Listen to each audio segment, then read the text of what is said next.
इससे पहले कि हम आगे बढ़े देख लेते हैं वो पैकेज जो हमें बताएगा कि आज का मुद्दा है क्या और किस पर हम बात करने वाले हैं। तो देखिए कि पैकेज।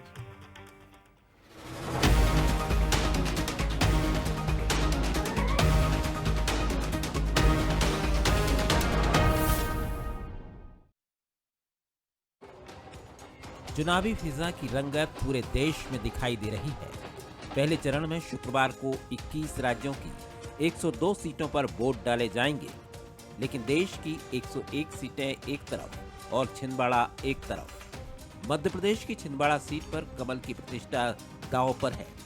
जी हां, कमलनाथ और बीजेपी के कमल के बीच सीधा या सीधी टक्कर नजर आ रही है। 24 के रण में बीजेपी ने पूरी ताकत झोंक दी। केंद्रीय नेतृत्व के साथ ही स्टेट लीडरशिप ने मोर्चा संभाला। अब सवाल ये है कि आखिर बीजेपी के लिए क्यों खास है नाथ का गढ़। गढ़ पर कमल की नजर। करीब 45 सालों से कांग्रेस का कब्जा। 40 साल कमलनाथ, 5 साल से नकुलनाथ सांसद। एमपी में बीजेपी की क्लीन स्वीप की ख्वाहिश। क्लीन स्वीप में छिंदवाड़ा सबसे बड़ी बाधा। बीजेपी के लिए छिंदवाड़ा हमेशा से बड़ी चुनौती। बीजेपी की आकांक्षी सीटों में शामिल है छिंदवाड़ा। शाह, नड्डा, मोदी के लिए जीतना चाहते हैं छिंदवाड़ा। कई बार शाह नड्डा कर चुके हैं दौरा। कमलनाथ ने भी चुनाव को बनाया नाक का सवाल। पूरा प्रदेश छोड़ छिंदवाड़ा में जमाया डेरा। इमोशनल अपील के साथ नाथ परिवार ने किया प्रचार। बीजेपी को भरोसा है कि 24 की लड़ाई में वो अपने मिशन छिंदवाड़ा में जरूर कामयाब होगी। मध्य प्रदेश वाले और आगे हैं। माननीय शिवराज सिंह जी भाई साहब और पूरी भाजपा उस समय की जब 27 सीट जीते 2014 में, 2019 में 28 जीते और अब की बार छिंदवाड़ा पार है। छिंदवाड़ा में भारतीय जनता पार्टी जीतेगी और लाखों वोट से जीतेगी और छिंदवाड़ा ही नहीं पूरा क्लस्टर जबलपुर, बालाघाट, मंडला सब जीतेगी। बीजेपी को मिशन पूरा होने पर विश्वास है, तो नाथ परिवार को उम्मीद है कि छिंदवाड़ा से उनके रिश्ते को महसूस करके जनता हाथ में हाथ जरूर जोड़ेगी। मैंने तो अपनी जवानी समर्पित कर दी छिंदवाड़ा जिले को। मेरे लिए ये एक निर्वाचन क्षेत्र नहीं है, ये मेरी जिंदगी है। और अंत में एक बात कहना चाहता हूं कि मेरी आखिरी सांस मैं समर्पित करता हूं। आखिरी सांस तक आपको समर्पित करता हूं। आगे का रास्ता हम मिल के पार करेंगे और एक विकास का एक नया इतिहास बनाएंगे। नाथ परिवार का छिंदवाड़ा की जनता के साथ कोई राजनीतिक संबंध नहीं है, पारिवारिक संबंध है। 44 साल पुराना पारिवारिक संबंध है। बीजेपी के कोई भी नेता आ जाए 44 साल का मुकाबला नहीं कर पाएंगे। नकुलनाथ जी को आप लोग 19 तारीख को भारी बहुमतों से विजय करें और हमारे देश में एक मिसाल कायम करें कि परिस्थितियां कितनी भी विपरीत क्यों ना हो, 44 साल से हम साथ थे, साथ हैं और साथ रहेंगे। मध्य प्रदेश में पहले चरण में छिंदवाड़ा के अलावा बालाघाट, मंडला, जबलपुर, सीधी और शहडोल के वोट डाले जाने हैं, लेकिन नजर छिंदवाड़ा पर है। बीजेपी किसी भी कीमत पर नाथ का किला फतेह करना चाहती है, क्योंकि वो जानती है कि इसका संदेश पूरे देश में जाएगा। तो कमलनाथ भी इस हकीकत से वाकिफ हैं कि छिंदवाड़ा में जीत उनके परिवार के राजनीतिक वजूद के लिए कितनी जरूरी है। मतलब साफ है, गढ़ का संग्राम देश को पैगाम देने जा रहा है। नमस्कार, मैं हूं शरद द्विवेदी। आज का मुद्दा में आपका बहुत बहुत स्वागत है। और आज का मुद्दा यानी लोकसभा चुनाव, छिंदवाड़ा का संग्राम, देश को क्या पैगाम, ये महत्वपूर्ण बात है। आज इसी पर हम बात करेंगे। और महत्वपूर्ण बात इसलिए भी है कि छिंदवाड़ा ये बताता है कि क्या पल्स कह रही है मध्य प्रदेश की। निश्चित तौर पर अगर बीजेपी का परचम फहराता है वहाँ, तो ये तय मानिए कि ये मैसेज रहेगा कि आखिरी किला जो कांग्रेस का मध्य प्रदेश में था, वो किला भी बीजेपी ढहाने में कामयाब रही। और अगर ये गढ़ बचा तो फिर मैसेज ये भी है कि हाँ, कुछ किले ऐसे भी हैं जहाँ जितना जोर लगा लिया जाए, लेकिन वो कांग्रेस का एक स्ट्रॉन्ग होल्ड है और उसे डिगाना आसान है। तो ये दोनों ही पार्टियों के लिए डू और डाई की बैटल की तरह हो गया और इतना ज़बरदस्त हो गया है कि आप देखें कि हम 29 लोकसभा सीटों में अगर सबसे ज़्यादा बात करते रहे हैं तो वो छिंदवाड़ा की करते हैं। पहले बंसल न्यूज़ के सवाल देख लीजिए। क्या छिंदवाड़ा का संग्राम देश को भी एक मैसेज देगा? क्योंकि देश की अगर टॉप 10 लोकसभा सीट्स हैं जिनके ऊपर हम सब की निगाह रहेगी, चाहे वो बात करें वाराणसी, वायनाड, नागपुर, तमाम जो बड़ी सीटें हैं उनमें आप कह सकते हैं कि टॉप 10 सीट्स में छिंदवाड़ा भी शामिल है। नंबर 2, छिंदवाड़ा में परिवारवाद की जगह क्या परिवार की लड़ाई है? ये भी एक बड़ा सवाल है। और सवाल नंबर 3 है कि नाथ के गढ़ में कमलनाथ की मेहनत रंग लाएगी, क्योंकि उन्होंने छिंदवाड़ा को छोड़ा ही नहीं है, पूरी ताकत के साथ वो डटे रहे। जो मेहमान हमारे साथ हैं उनसे मुलाकात कर लीजिए। मेरे साथ हैं डॉक्टर हितेश वाजपेयी, बीजेपी के सीनियर लीडर हैं, नागरिक आपूर्ति निगम के पूर्व अध्यक्ष हैं, बहुत स्वागत है। मेरे साथ हैं अब्बास हफीज़ साहब, युवा नेता हैं, प्रवक्ता हैं कांग्रेस के, और साथ ही हमारे एग्जीक्यूटिव एडिटर हैं पॉलिटिकल अफेयर्स मनोज सैनी, उनका भी मैं बहुत स्वागत करता हूं। मनोज, सबसे पहला मैं आप ही से जानना चाहूँगा, छिंदवाड़ा मैं भी गया, बंसल न्यूज़ की टीम भी गई, लगातार आना जाना चलता रहा, लेकिन इतना ज़्यादा मैंने किसी सीट को हाइप देते हुए बीजेपी को नहीं देखा, क्योंकि इसमें जोखिम भी रहता है कि आप पूरी ताकत लगा रहे हैं, अगर परिणाम अमित शाह जी का रात में रुकना वो बड़ा सिग्निफिकेंट था, यानी वो मैसेज ये है कि साहब सिचुएशन कहीं इट सीम्स कि अंडर कंट्रोल है। कैसे आप देख रहे हैं, क्या वजह है कि छिंदवाड़ा कमलनाथ जी हैं? क्या आप मैसेज देना चाहते हैं कि अब कांग्रेस साफ है मध्य प्रदेश में, इसलिए पूरा जोर है? क्या कारण है? देखिए, एक तो वजह यह है कि कमलनाथ खुद तो मैदान में है नहीं, नकुलनाथ मैदान में है, लेकिन नकुल है मतलब कमल है, और दूसरी तरफ कमल की तैयारी भी। लेकिन शरद जी, अब कमलनाथ किसी पद पर नहीं है उस तरह, जैसे हमने देखा पिछले 2000 जब चुनाव हुए 23-19 के, तो उस दौरान वो खुद मुख्यमंत्री थे, कांग्रेस के लीडर थे मध्य प्रदेश की, अब उनके पास कोई पद नहीं। और दूसरा क्या है, जिस तरह का भारतीय जनता पार्टी ने एक माहौल बनाया है कि अब की बार हम 400 पार लेकर जाने वाले हैं, और फिर जिस तरह कमलनाथ के लोगों को तोड़कर अपने साथ जोड़ना, एक मैसेज देना, तो ये तो सच है कि छिंदवाड़ा एक बड़ा पैगाम लेकर आने वाला है, इसीलिए भारतीय जनता पार्टी की उस पर नजर रही है। और एक ऐसा गढ़, यदि उसको भेद पाने में भारतीय जनता पार्टी सफल हो जाती है, जिसकी उम्मीदें इस बार ज़्यादा है, क्योंकि पिछली बार जीत का अंतर कम रहा है।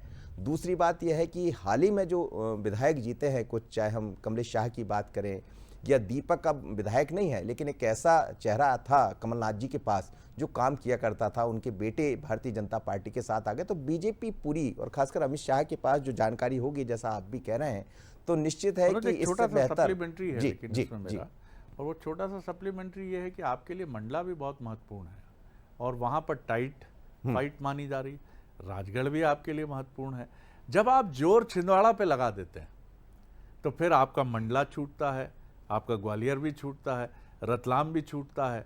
तो ये बीजेपी की स्ट्रैटेजी के, चलिए आपने छिंदवाड़ा बहुत मेहनत की, हासिल कर लिया, लेकिन अगर माफ़ कीजिएगा 2-3 सीटें बढ़ा ली कांग्रेस ने, तो फिर ये क्या फायदे का सौदा है कि कुछ डैमेजिंग है? देखिए, डैमेजिंग होगी, लेकिन भारतीय जनता पार्टी के पास जो मेरी जानकारी है, बीजेपी ये मानकर चल रही है कि कहीं से भी हम डैमेज नहीं होंगे, जीत का अंतर कम हो सकता है, लेकिन चाहे मंडला की बात करें या राजगढ़ की बात करें, यहाँ से जीतने में कामयाब हो जाएंगे। पर एक मैसेज छिंदवाड़ा के देकर बाकी जो सीटें उनको भी ये बताना है कि हम छिंदवाड़ा भी जीतने जा रहे हैं। यदि आप ओमकार मरकाम को सपोर्ट कर रहे हैं, तो मानिए कि इस बार हम कमलनाथ आपको सपोर्ट नहीं कर पाएंगे, हम कमलनाथ को यानी नाथ के गढ़ में भी भेजने वाले हैं। तो ये एक मैसेज छिंदवाड़ा से यही देना चाहती भारतीय जनता पार्टी। तो बीजेपी ये कतई ये मानकर नहीं चल रही है, लेकिन निश्चित रूप से जोखिम तो हमेशा होता है शरद जी, कई बार आप जो लेने जाते हैं उसके चक्कर में दूसरा भी छूट जाता, तो इंतजार करना चाहिए। अब तो मतदान का वक्त आ रहा है, अगले 10-12 घंटे बाद मतदान शुरू हो जाएगा, तो हम नजर रखेंगे, लेकिन बहुत दिलचस्प चुनाव,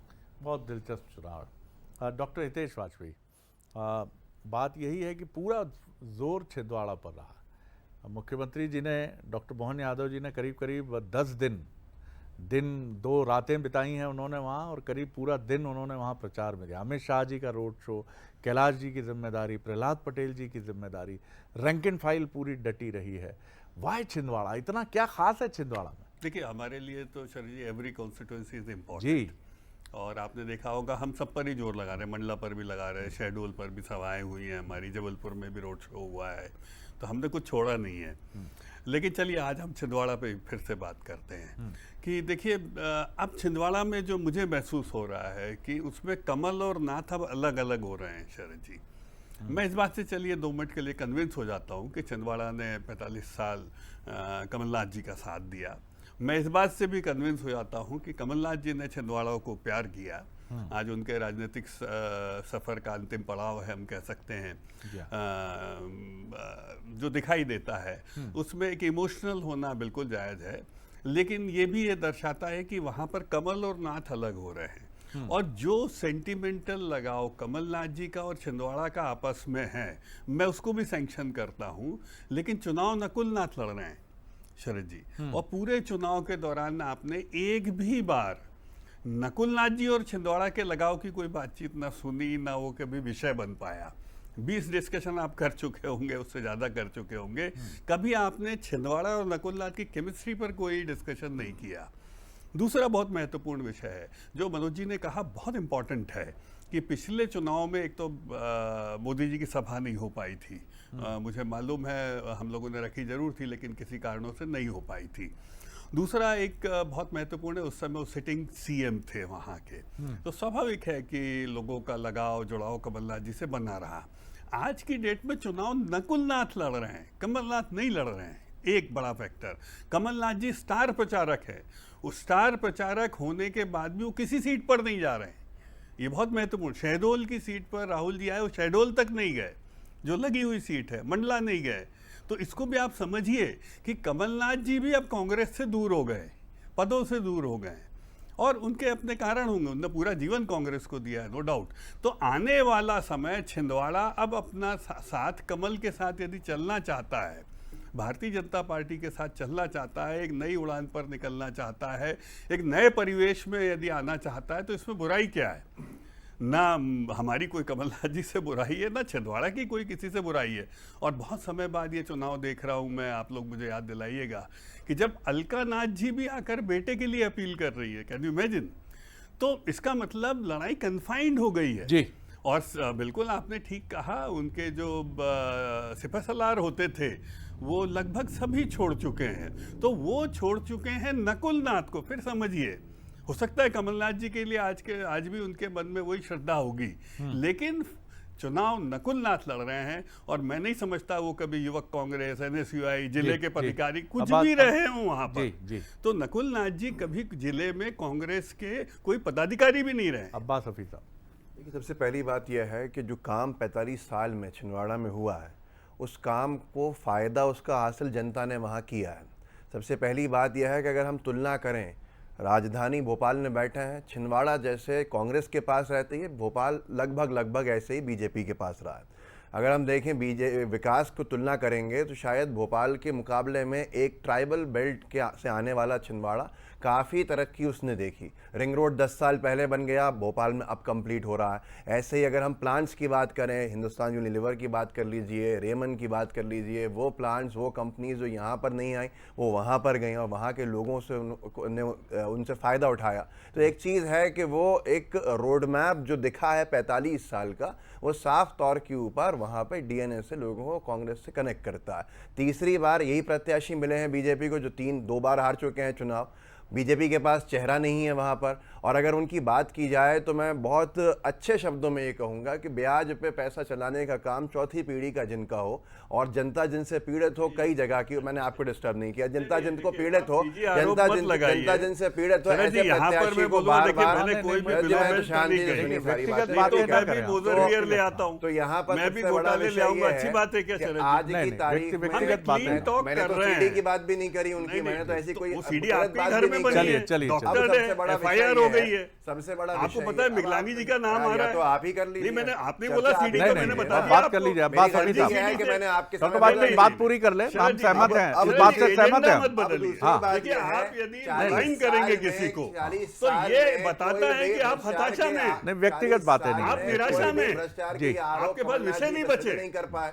और आज एक ऐसे व्यक्ति की छवि के ऊपर इतना भरोसा तो मोदी जी को भी है कि चुनाव नहीं जीत रहे हैं कि फिर से यहाँ सभा नहीं ली, पिछली बार की सभा भी गई, 2014 की सभा भी नहीं ली। ऐसी क्या वजह है कि जो यहाँ से मैसेज जाता है कि साहब नहीं, आपकी छवि खराब होगी, यहाँ मत आइए, यहाँ कमलनाथ जी बहुत मजबूत हैं, आप चले जाइए होशंगाबाद, आप चले जाइए, उसके बाद बालाघाट, आप चले जाइएगा मुद्दे पर हम बात करें। छिंदवाड़ा जो शरद जी जो सबसे मुश्किल सीट है, आज आप बौखला सर आप यूएसपी अब्बास साहब, आप यूएसपी बताइए, कमलनाथ जी क्यों जीतेंगे, नकुलनाथ जी क्यों जीतेंगे? आज सबसे बड़ा सवाल यह है कि उनकी यूएसपी बता दें। काम किया है और काम से लोगों को फायदा हासिल हुआ है। एक तरफ मंडला है जो बीजेपी के पास रहा, उसका क्या हाल किया, एक तरफ बालाघाट है, अगर बीजेपी के सांसद रहे तो क्या हाल किया, ट्राइबल बेल्ट के जो जैसे डिंडोरी है उसकी अगर हम तुलना करेंगे तो छिंदवाड़ा ने बहुत आगे जाके अपने विकास को दिखाया है और जनता ने उसका फायदा हासिल किया है। मैं दोबारा कहूंगा कि डॉक्टर साहब की भी छटपटाहट यहाँ दिख रही है, ऐसे ही बीजेपी के नेताओं की भी दिख रही है कि परेशानी है। मोदी जी क्यों नहीं आते छिंदवाड़ा? क्योंकि मालूम है कि चुनाव जीतेंगे नहीं, कांग्रेस किसी हाल में नहीं हार रही है, तो काहे को अपना खराब करो समय, ऐसी जगह जाओ जहां पे कुछ संभावना है। मैं लौटता हूं एक क्विक राउंड की तरफ तेजी से। मनोज, 2-3 बातें जो डॉक्टर वाजपेयी ने कही उन पर ठिठकना तो पड़ता है। पहली चीज है कि देखिए, ये बात बड़ी विचित्र लगेगी लेकिन दुनिया स्वार्थों का ताना बाना है। जब आप पद पे रहते हैं तो आपके प्रति एटीट्यूड और व्यवहार दूसरा होता है। इनका ये भी कहना जिस पर मैं ठिठका कि वो पद पर थे जब पिछली बार चुनाव हुआ था। दूसरी बात, उन्होंने कहा कांग्रेस उनके साथ नहीं, ऐसा इनका आरोप भी कह लीजिए, दावा भी है, और जिससे इस मामले में ये इस बार शायद ये कांग्रेस की रणनीति का हिस्सा है कि हर नेता, बड़ा नेता खास तौर पर, वो अकेले चुनाव लड़ेगा। उसको कोई बाहर से सपोर्ट, राहुल गांधी जी नहीं पहुंचे, जैसे अब्बास हफीज साहब कह रहे हैं प्राइम मिनिस्टर नहीं आए, तो आप बता दीजिए कि राहुल नहीं आए तो कांग्रेस का कौन सा बड़ा नेता वहां आता? प्रियंका जी आ सकती थी, प्रियंका जी आते, मल्लिकार्जुन खड़गे एक सभा करके जा सकते थे। आश्वस्त हैं जीतने के लिए, हम तो आश्वस्त हैं, इसी में और वृद्धि करते, तो हम दूसरी जगहों के ऊपर उनकी सेवाओं को ले रहे हैं। तो ये जो चीजें हैं, और दूसरी बात ये है कि नकुलनाथ जी पर ठीकरा फोड़ा गया। डॉक्टर साहब ने भी अपने पूरे स्टेटमेंट में कमलनाथ जी को आरोपों के दायरे में नहीं रखा। उन्होंने ये कहा कि मैं उनके साथ, मैं सहमत हूं इस बात से कि उन्होंने सेवा की, प्यार करते हैं, समर्पित हैं, लेकिन नकुलनाथ जी के, और आपने भी देखा कि सारे जो लीडर्स छोड़कर आए उनका निशाना नकुलनाथ थे। क्या ये चुनाव में कोई मसला बनेगा? ये देखिए, निश्चित रूप से ये मसला बनेगा। और जहां तक कमलनाथ की बात करें शरद जी, तो देखिए जनता बहुत अलग तरह की है, जैसा आपने भी कहा। अब वो जानती है, इसमें कोई दो मत नहीं है कि कमलनाथ छिंदवाड़ा का विकास कराने में सबसे अव्वल रहे, बता पाने में सबसे अव्वल रहे। लेकिन जनता अब ये समझती है, क्या सरकार मध्य प्रदेश में आपकी है, क्या सरकार केंद्र में आपकी? जैसा मैंने शुरुआत में कहा कि पद की कीमत बड़ी होती है, और अब किसी पद पर कमलनाथ जी स्वयं, नकुलनाथ का चुनाव नहीं है, चुनाव हो रहा है नकुलनाथ वर्सेस बंटी साहू, लेकिन कहीं ना कहीं कमलनाथ है। और जब कोई दूसरा चेहरा कांग्रेस का नहीं दिख रहा, आप देखिए कि चेहरों पर चुनाव जहां भी है, जैसे ओमकार मरकाम, यदि एक अलग तरह का चेहरा है तो वो अपने चेहरे पर चुनाव जीतेंगे। कांग्रेस तो अपना काम कर ही रही है, लेकिन निश्चित रूप से चेहरा बड़ा भारी है। भारतीय जनता पार्टी के पास सबसे बड़ा चेहरा कौन है? नरेंद्र मोदी।